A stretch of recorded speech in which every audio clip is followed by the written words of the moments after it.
मृत्यु का भी कर्मों से बहुत गहरा संबंध होता है। आपके कर्म ही निर्धारित करते हैं कैसा होगा मृत्यु का क्षण। मृत्यु के बारे में जानने के लिए हर कोई उत्सुक होता है।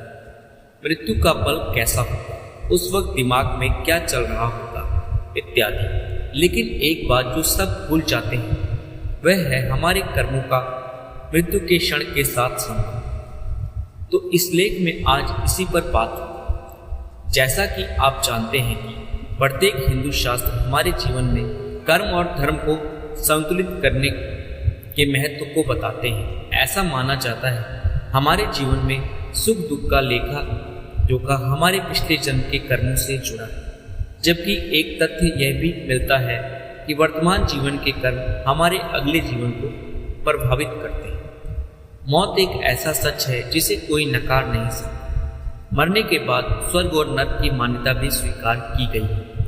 पुराणों के अनुसार जो लोग जीवन में अच्छे काम करते हैं वे स्वर्ग में जाते हैं और जो पाप करते हैं वे नरक में जाते हैं। लेकिन आत्मा यमलोक में यमराज के पास कैसे जाती है, इस भाग का उल्लेख गरुड़ पुराण में किया गया है। गरुड़ पुराण में यह भी उल्लेख किया गया है कि किसी की मृत्यु कैसे होती है और ये कैसे अपना निर्णय प्राप्त करते हैं और आत्मा का रूप धारण करते हैं।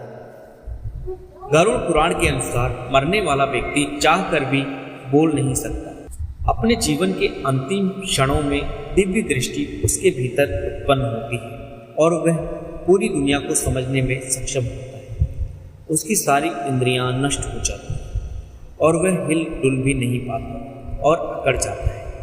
इसके बाद उसके मुंह से लार टपकने लगती है। जिस व्यक्ति ने जीवन में कई पाप किए हैं, अंत समय में उसके शरीर का निचला हिस्सा काम करना बंद कर देता है और उसे अपने साथ लेने दो यमदूत आते हैं जो दिखने में बेहद भयानक भी लगते हैं। दोनों यमदूतों का चेहरा काले रंग मिलाकर होता है। उनके नाखून ही नहीं, उनके हथियार हैं। ऐसे व्यक्ति को देखकर मनुष्य अत्यधिक भयभीत हो जाता है। यमदूत मृत व्यक्ति की आत्मा को तुरंत बांधकर ले जाते हैं। यमलोक के रास्ते में जब आत्मा थक जाती है तो उसे विश्राम करने के लिए रुकने नहीं दिया जाता, बल्कि मृत्यु के देवता आत्मा को यमलोक में रहने के दौरान होने वाली पीड़ाओं के बारे में डराते हैं। यमलोक के बारे में इन डरावनी कहानियों को सुनकर आत्माएं जोर जोर से रोने लगती हैं, लेकिन यमदूत कोई हमदर्दी नहीं दिखाते। इसके बाद आत्मा को जीवन भर किए हुए पाप याद आने लगते हैं। आत्मा आग की तरह गर्म रेत पर चलने में असमर्थ होती है और वह भूखी रहती है। यही वह समय होता है जब यमदूत आत्मा को कोड़े मारने लगते हैं। वह आत्मा कई बार गिरती है, मूर्छित होती है और फिर उठकर चलने लगती है।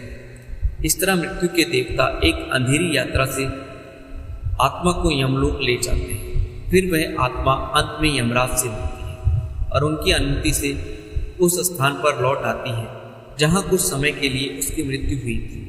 अपने शरीर में पहुंचने के बाद आत्मा फिर से अपने शरीर में प्रवेश करने की याचना करती है, लेकिन यमदूतों द्वारा इसकी अनुमति नहीं दी जाती। इसी समय इसे यमलोक लौटना होता है। इसके बाद यदि परिवार के लोग मृत व्यक्ति के लिए प्रार्थना नहीं करते हैं तो आत्मा भटकती रहती है और जंगलों जैसे खाली स्थानों में निवास करती है। गरुड़ पुराण के अनुसार किसी व्यक्ति की मृत्यु के बाद उसके परिवार के सदस्यों को 10 दिनों के भीतर पिंडदान अवश्य करना चाहिए।